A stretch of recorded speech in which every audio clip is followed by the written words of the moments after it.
Well, we didn't finish the Joe Walsh thing. Well, no, we didn't even start the Joe Walsh thing. So Joe Walsh was on. He was interviewed by CBS the other day. You told me about this. I had missed PBS. it. I'm sorry, PBS. My apologies. And you told me about this, and I went and I watched it online. And I had heard that he was running against Donald Trump. To me, and this is where I was going before when I said the Tea Party being co-opted thing. This seems like a weird. Not saying he's controlled opposition, but it sure smells like it. When you have somebody who they go, let's primary the incumbent president who's... When was the last time that happened? From within his own party? I'm not sure, man, but you got to go back. I don't think it's happened in my lifetime. Definitely didn't happen to Obama. Definitely didn't happen to W. Definitely didn't happen to Clinton. Or Reagan. Yeah. I mean, I don't think it happened at Carter. Yeah, I mean, Carter was a one-term president, but I don't know, maybe. I'm not sure about Carter. But there were people who challenged them, like Pat Buchanan ran, I think, in 96. Well, I mean, Ross Perot it wasn't in the Republican Party. Yeah. Well, Ross Perot was an independent. Yeah, he was a Republican before he was an independent, but he didn't run. So, I mean, I guess you could kind of break that down. But the idea of running within the party apparatus against the party, against the incumbent president, who is still very popular within the Republicans. I mean, he may only have like a 45% approval rating in the general public, but he's got to be at least in the high 80s within Republicans. It's very strange. And then to get it as a guy who is kind of fills a similar lane to what Trump fills, it seems like it's like, well, we could just shave off a couple points here, shave off a couple points there. It just seems that way to me. I remember Ron Paul got primaried right after the Tea Party movement. It might have been 2010. Some Tea Party guys started primarying him. And I was like, well, why the hell would anybody in the Tea Party be trying to run against the most small government? I mean, look, your warfare state is going to continue whether Ron Paul's there or not. We got one vote against it in the whole Congress. Why would you want to get rid of the smallest government guy? The guy who kind of started. Yes. So it seemed, it always smelled that way to me. But the interview, I do recommend you guys go watch it. It was really, really funny. And I got to say, as they started, and he's going through his whole thing about how, Trump is unfit to be president, and this is why he's speaking out against him. And I was just waiting. I'm like, look, there is nobody who's a conservative Republican who says Trump is unfit to be president, who isn't, and I've just, look, prove me wrong if you will, but this has been proven right every single time it's come up. Turns out Joe Walsh wrote the California Raisins. He's done right. for. He is that guy. Yeah. But every single time they have a problem with Trump, and they're like, "Well, he's just unfit and blah blah blah, and he's a disgrace to the office." Blah. It's like, get to your point where the problem is that he's not willing to fight every single war.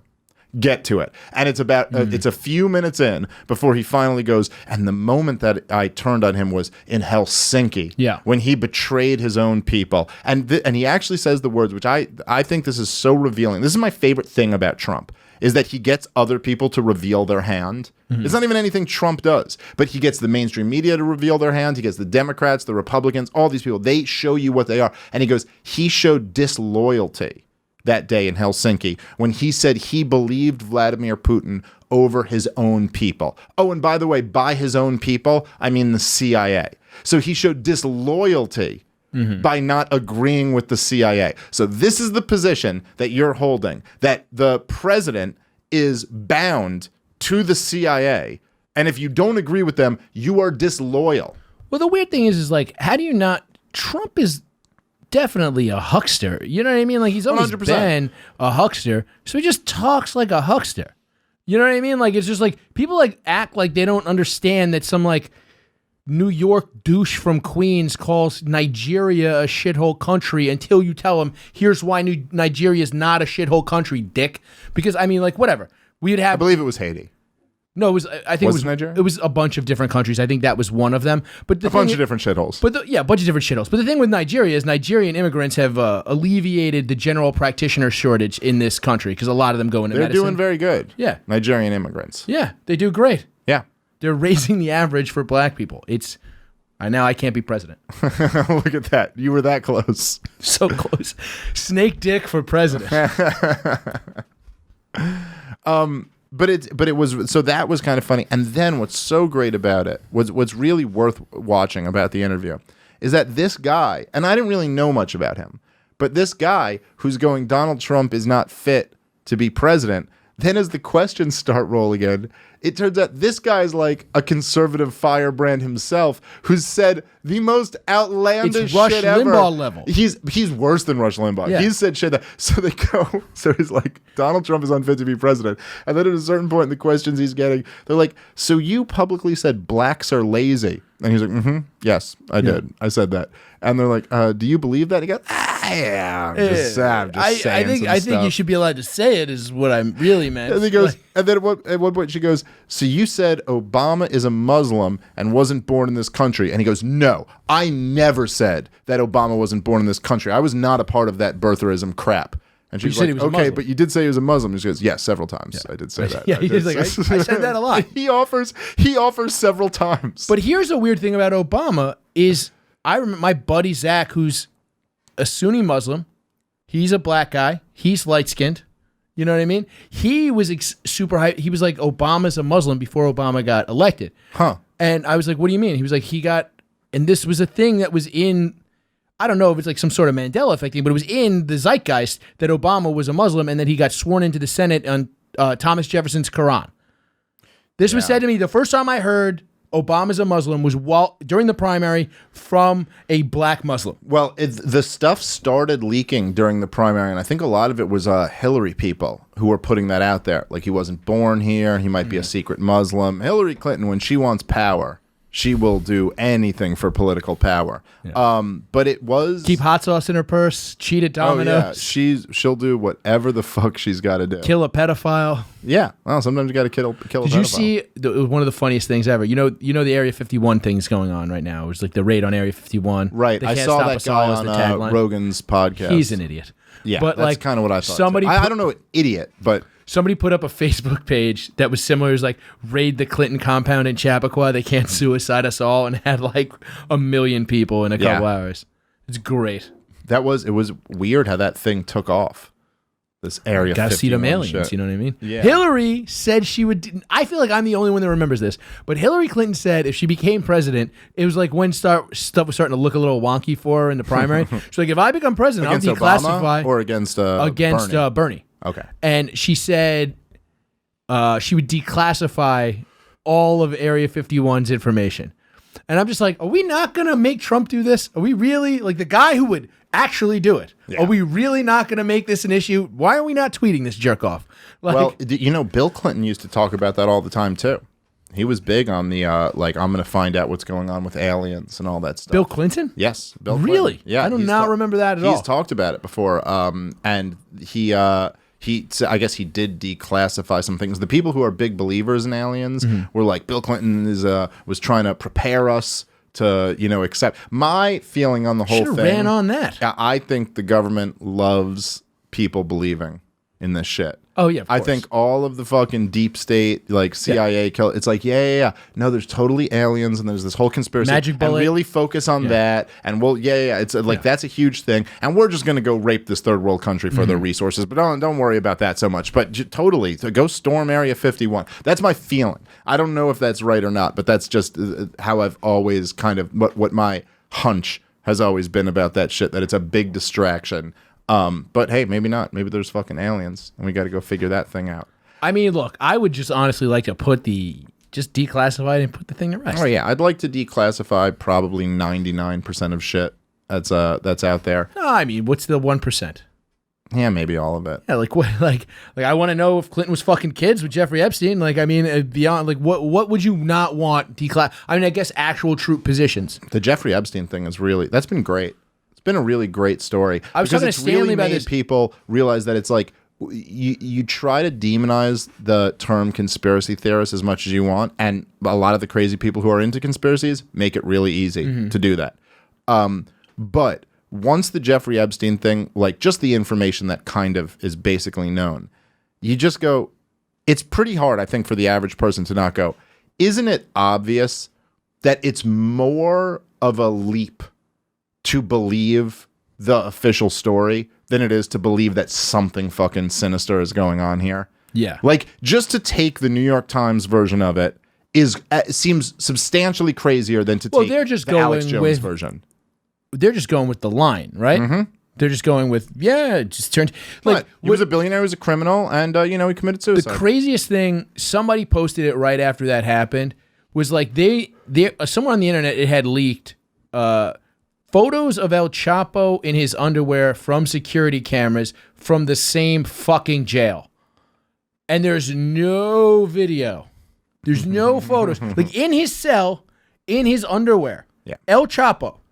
Unnecessary. Like, we don't need to know why El Chapo was in his underwear, but somehow that's Some of us out. needed that. I mean, whatever. I joked off to it. I mean, he's I Spice find things up a I little. find power sexy, Dave. But it's like that's just out there. El Chapo in his underwear in the same fucking jail, but nothing from the guy on Suicide Watch. Yeah. Like, and like somebody was like, I was talking to Stanley about it, he goes, you think it was like just a prison guard that they paid off? And I was like, yeah, most people would kill a pedophile for free.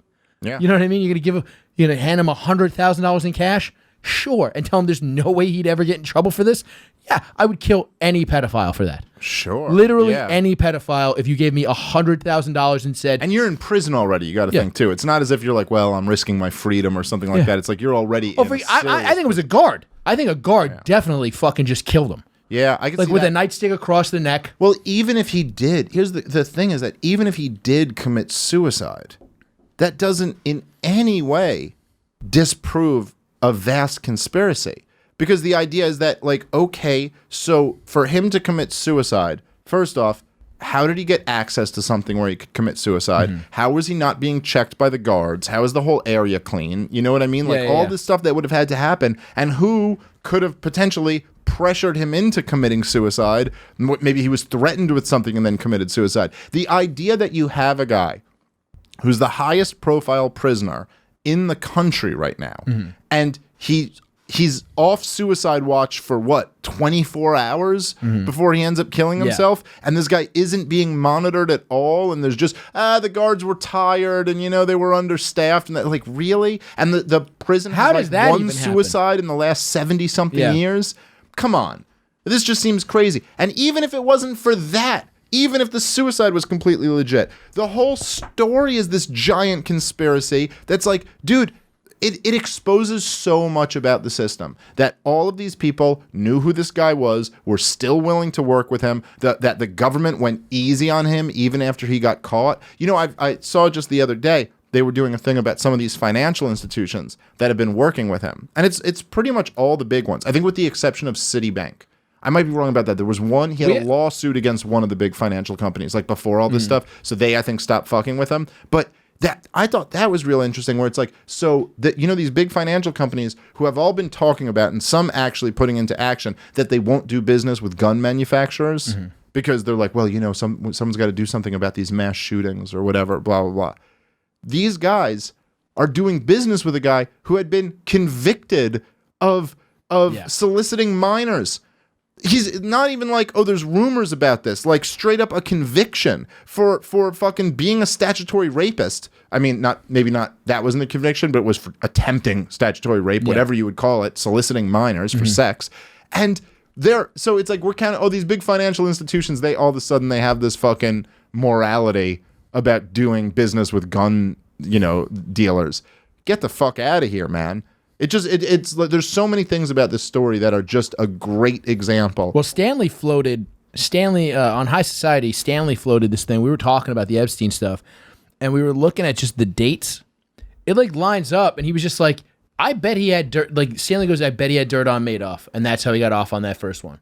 Huh. And you can't have that come out. You can't say you let a fucking kid fucker get out so you could lock up a guy who did a Ponzi scheme. Yeah. Because those are not equal, especially years after the financial crisis, when we're all kind of like, financial crime doesn't matter anymore. That's like the world is kind of like, who gives a shit? Like, they're all crooked, right? We're back to that. Like, it's been long enough where like everything's not in chaos anymore. And like, so it's like, maybe, you know what I mean? Like, all the dates line up with like Madoff, and like I was like, this is a guy who like knows all these finance guys because he had a $50 million townhouse that was just a gift, and it just didn't show up on any IRS forms. Nobody really knows how he made money. His financial firm had one client, right? One known client. And this is the client very that hard. most likely to benefit from human trafficking too. The Victoria's Secret. Yes, it's catalog. very hard to find a billionaire, or maybe he wasn't a billionaire. I've heard disputes about this. Maybe he was like worth several $100 million, whatever. It's a lot of money. It's hard to find somebody like that who you can't find a track record for how they made their money. That's very rare. And this is a guy who was hired by the current attorney general's father with no background in education, then gets hired by Bear Stearns and makes partner with no like clear reason why, then starts his own equity company, makes hundreds of millions of dollars with no known investors. He also has a Saudi passport with his picture on it with with a different name. Is hanging out with the Clintons, with the Trumps, with royalty, with all these important people, has a pedophile island, and then conveniently, right when he gets busted, offs himself in maximum security when he was on suicide watch previously. I kind of but that's a total normal story. There's nothing to see there. Well, it's weird because I also can see how like that was just his hustle was just finding 16-year-olds because it wasn't like 5-year-olds. It wasn't 8-year-olds. It wasn't like it was 16-year-olds, which can easily make look like an 18-year-old. Sure. He said there was a thing where he would like throw them in like college sweatshirts at the parties and shit like that. Oh, I didn't hear that. Yeah. That's interesting. And like so I almost felt like it was just like Entrapment for other people. so like you're a governor, right? Now not only are you cheating on your wife, he's like, oh, by the way, that girl's 16. You're And double fucked because no one cares. To add to your theory, they found, and this is public information, that the feds found cameras in every room of his mansion. Yeah. So not only that, but we got you on tape. Oh, by the way, that girl was 16 years old. We have you on tape. And I've gaslit her how so you well that planning she'll say whatever the fuck I want. So how are you planning on voting on Bill C-7482? Because I'd Whatever it like is. you to vote yes. And here's the thing. So now you got that. Let's say it's Governor Clinton, right? Now it's like he's the president. He's talking to Bill Gates. Bill Gates is like, oh yeah, I was about to go to your buddy Jeffrey's island for a party. Figure out have a good time. And Bill Clinton just gonna go, yeah, it's a blast because you can't be like, don't go. He'll trick you into fucking a kid.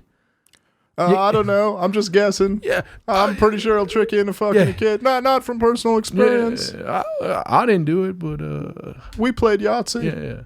yeah. Fucking yeah. Me Listen, and a man. 16-year-old kid. It's that to me seems more plausible than just the idea that like, oh, he just happened to live this crazy life of secrecy and whatever, and then he offed himself. Thanks for watching, guys. Just want to tell you real quick about Monday.com. It's a great management tool for any business of any size. Go to Monday.com/problem. You get a 2-week free trial. Check out that awesome service. Thanks again.